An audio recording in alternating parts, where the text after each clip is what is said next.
حضرت ابراہیم علیہ السلام کے دو بیٹے تھے، ایک اسحاق اور ایک اسماعیل۔ اسحاق کے بیٹے تھے یعقوب، جنہیں اسرائیل بھی کہا جاتا تھا۔ اسرائیل کا مطلب تھا اللہ کا بندہ۔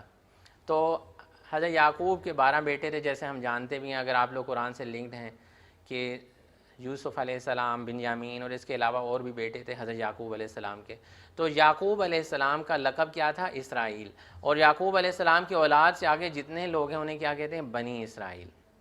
تو ابراہیم علیہ السلام کی ایک سائڈ کیا ہے؟ اسحاق، یعقوب، اور پھر پوری آگے نیچے چین جسے ہم بنی اسرائیل کہتے ہیں۔ اور دوسری ابراہیم علیہ السلام کے دوسرے بیٹے کیا تھے؟ اسماعیل علیہ السلام، اور ان کے نیچے جتنی اولاد چلی آ رہی انہیں کہتے ہیں بنی اسماعیل۔ ٹھیک ہے، تو اب جو بنی اسرائیل تھے، ابھی ہم پہلے ان کی بات کرتے ہیں، یعنی کہ حضرت ابراہیم علیہ السلام کے بیٹے اسحاق علیہ السلام اور ان کے بیٹے یعقوب، جن کا لقب اسرائیل تھا، اور ان کی پوری اولاد آگے بنی اسرائیل کہلاتی ہے۔ بنی اسرائیل کے اندر دو طرح کے گروہ بن گئے تھے، ایک جنہیں ہم یہودی کہتے ہیں اور ایک عیسائی۔ ٹھیک ہے، عیسائی کیا کہتے ہیں؟ جیسے کہ قرآن میں بھی آتا ہے وقالت الیہود عزیر ابن اللہ، یہودی یہ کہتے تھے کہ عزیر جو ہیں، حضرت عزیر علیہ السلام، وہ اللہ کے بیٹے ہیں۔ وقالت المسیح ابن اللہ، اور عیسائی کیا کہتے ہیں؟ ابھی بھی جیسے ہمارے عیسائی موجود ہیں، وہ کیا کہتے ہیں کہ عیسیٰ علیہ السلام اللہ کے بیٹے ہیں۔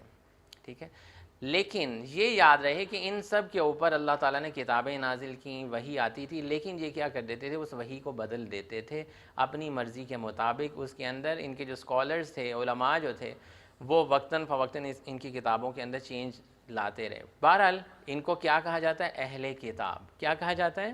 اہل کتاب۔ تو جب بھی قرآن میں یہ لفظ، سورہ بقرہ میں تو یہ لفظ بار بار آتا ہے، اہل الکتاب، اہل الکتاب، یا اہل الکتاب۔ ٹھیک ہے، اہل الکتاب کا مطلب ہوتا ہے عیسائی اور یہودی، ان دونوں کو اہل الکتاب کہتے ہیں۔ اور دوسری جو چین ہے جو بنی اسماعیل کہلاتی ہے، جو کہ آگے جیسے مکہ میں نبی صلی اللہ علیہ وسلم کی ولادت ہوئی اور ادھر ہی وہ رہے، تو وہاں کے جو مشرکین ہیں وہ بنی اسماعیل میں سے تھے، اور وہاں کے لوگ بنی اسماعیل کہلاتے تھے۔ ٹھیک ہے، اور نبی صلی اللہ علیہ وسلم بھی بنی اسماعیل میں سے تھے۔